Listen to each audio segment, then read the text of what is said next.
In today's video, we will discuss the types of machine learning.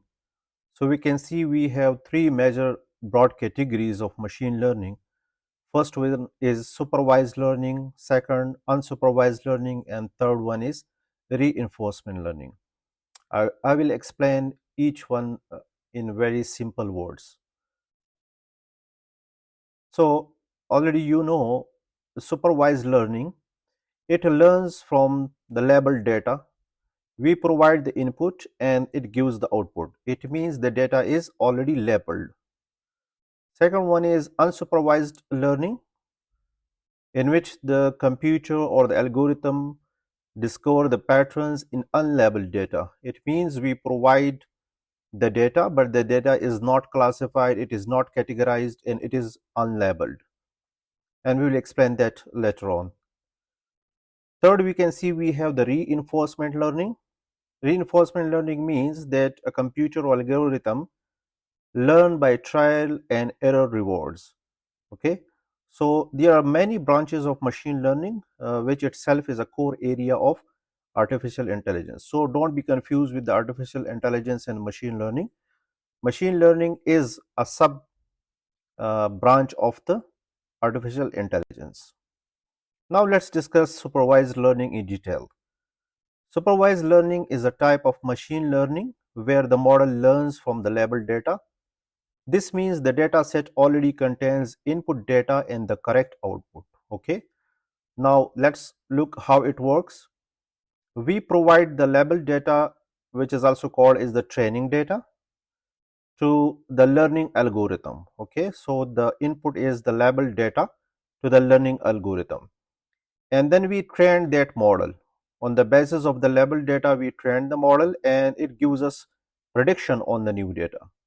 So we provide a set of the labeled data, we train the model on that data, and then the algorithm provides predictions on some new sort of the data. So what is the key formula here? We provide the input with some features. The algorithm studies the relationship between all that data and it provides the prediction. Now let's look at the supervised learning algorithm. If we just take an example of the animal disease example. So the algorithm learns from this labeled data set. This is actually the training data set, and algorithm, already you know that the ML algorithm, the machine learning algorithm, it works on the data set, on a particular data set. So we have the different features here for the animal disease example: temperature, heart rate, age, and what will be the disease. The disease will be either yes or no. Okay, it will be predicted by the machine learning model. So we have the different values of the temperature and the different values of the heart rate, as well as the different values for the age. Okay, let's see if we have the temperature of this, heart rate of 85, and age of 4 years.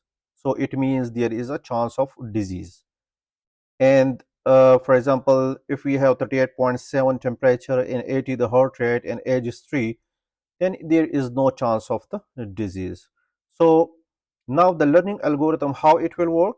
So if we provide the new animal the data, the temperature, the heart rate, and the age, you can see 39.8, this value is not present in the data set. Okay, the heart rate is 87, so 87 is also not present in the data set, and the age is 4. So you can see, on the basis of the unseen data, that is the temperature and the heart rate, it provides that yes, there is a chance of disease. Okay, prediction is what? There is a disease is yes.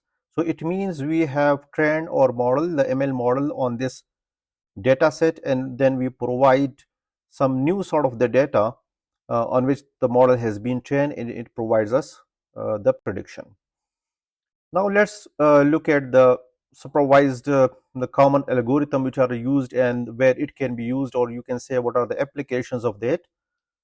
The common algorithms which are used for the supervised learning are linear regression, which we will call later on in later videos, logistic regression, decision trees, random forest, support vector machines, and the neural networks. Okay, and these are all implemented by the scikit-learn library.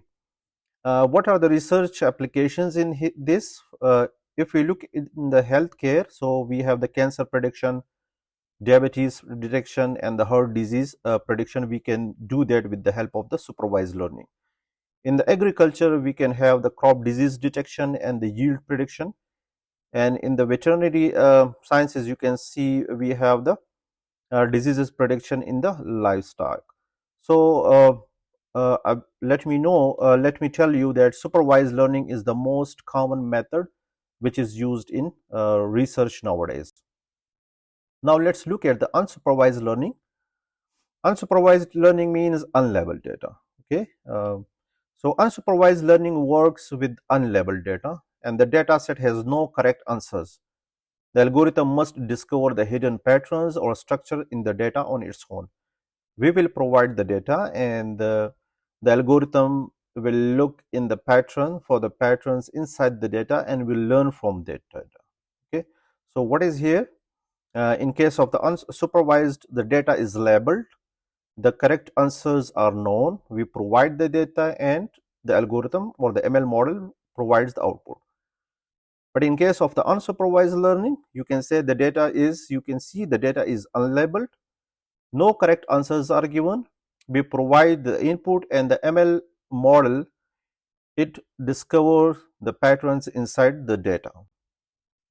You can see the example of the unsupervised learning. For example, if we take the example of the crop disease pattern discovery, so the data set has no disease label. Algorithm groups the plant together. You can see here, if we provide the input data set as the moisture, temperature, and leaf color. These are the features, okay, in the data set. So the moisture values are given, the temperature values are given, and the leaf color. It means all the data is related to the disease prediction in the crops. So these are some of the features. Now what will happen? These are not labeled. Okay, you can see that we have not provided any sort of the label factor. Okay, all of these are none.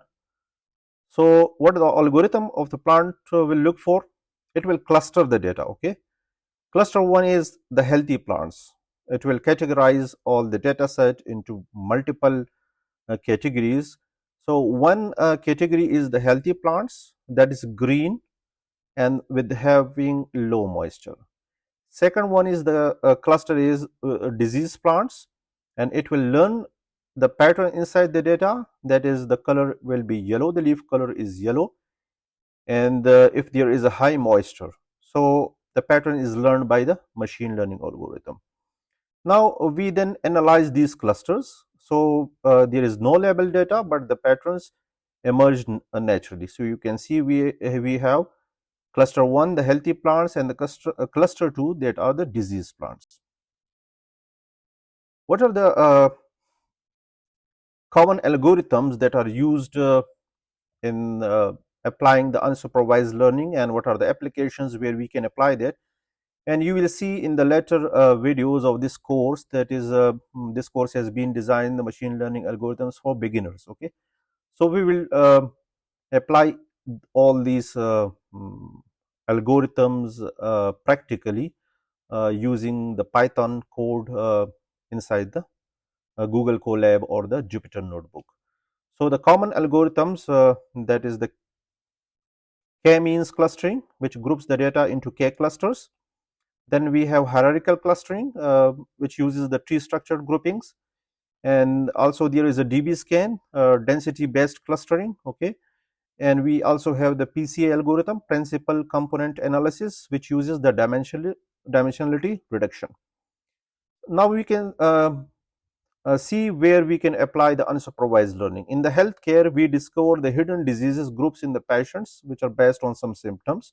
We don't know about the disease which is present in either animals or the human beings, but we are going to predict and detect that. So for that we apply and use the unsupervised learning.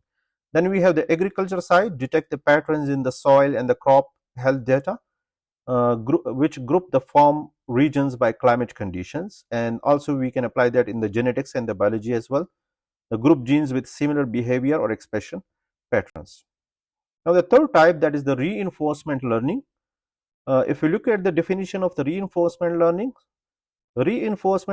is a type of the machine learning where an agent learns by interacting with an environment. Okay.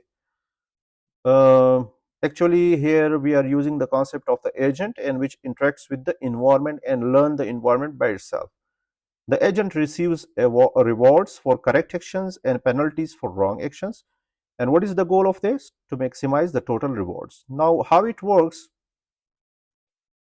Agent, which is actually a learner, it seeks the information, the patterns, all these things, and it learns from the environment. Then it takes some actions according to that environment, okay, which is a real environment, world, field, whatever there is. Uh, so either there will be a reward or penalty on the basis of the feedback. If the answer is yes, okay, and the detection of the disease or either the identification of a particular plant or a particular object, that is right, so that is the feedback, it will get reward. Or if that is wrong, that is a penalty. Now then again it learns from that feedback, so it learns from the feedback and improve its algorithm. We can take the example of the robot farmer. What will be the actions? Water crop or do not water. Okay. So what is the reward? Higher yield, that is a reward, and penalty, the water waste. So it learns from the environment. If the agent is going to provide the water to the crop, okay, if there is a higher yield, so it means it will get reward. Or if there is not a higher yield, so there is a water wastage and it will get the penalty, and it learns from that data and improve its algorithm, and again in the next stage it will not waste the water. So what is the goal here of the reinforcement learning? Over time the system learns the best irrigation strategy to maximize the crop yield through trial and error. So this is actually the trial and error process, and that is the reinforcement learning. We'll take some examples of and applications of that. Famous applications, that is AlphaGo defeated professional human Go players by learning from millions of the game interactions. It actually works better in the game side.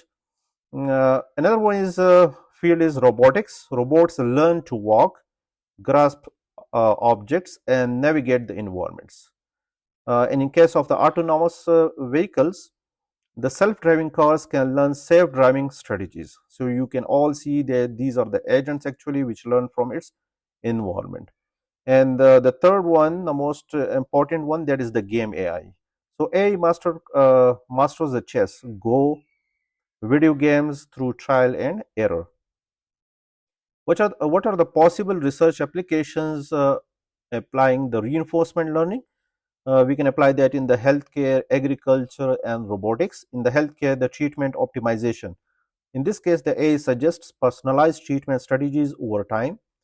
And in case of the agriculture, the smart irrigation systems that learn optimal water scheduling. And the third one, the robotics, so automated farming machines that adapt to field according to the particular conditions.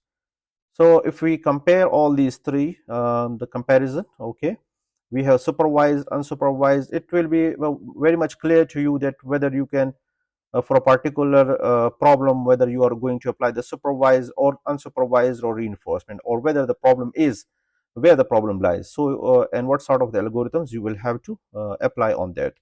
So supervised learning is where the data is labeled and the goal is to predict the output. Example is the disease prediction, and it is best for classification and regression. So in the third or the fourth video, we will discuss the classification and regression. Okay. We have the unsupervised learning, where the data is unlabeled. The goal is to find patterns inside the data, and example is the crop clustering. Okay, and it is best or suitable for the exploration and grouping. If we don't know the output in advance, then we can use the unsupervised learning. And reinforcement learning, where the data is interaction. The agent is actually interacting with the environment. What is the goal? To maximize the reward, and the best example is the smart irrigation. and it is used for decisions and control. Nowadays, the all the drones use such type of the reinforcement learning. When it detects a particular target and hit that target, okay, so it get rewarded. If the target is missed, so it gets penalty and learn again from that, so that the precise target was not shoot down, so it means that it will then learn from that. So which type is best for disease prediction? Now I am asking a question. Which type is best for disease prediction? So disease prediction, you can see that this is a supervised learning, because medical data sets include what it includes. It includes the features, and also it includes the diagnosis, for example, blood pressure, cholesterol, and the heart disease, like all these things. Uh, Now I'm giving you some research tip how most machine learning research papers are structured. Okay, most ML research papers follow this pipeline. While understanding the structure, it will help us to read the papers and plan or research. First one is we have to collect the data. Okay, uh, a particular about the particular disease or like that. Then we train the model. Okay, then we compare the algorithms. We compare all our algorithm with the previous algorithms which have been applied to all those disease prediction. Then we evaluate the accuracy, that is in terms of the precision, recall, and F1 score, and then we publish the results. And in the next video, we will cover the types of the applications of the machine learning, and we will go onward to our steps, the course step by step. Thank you.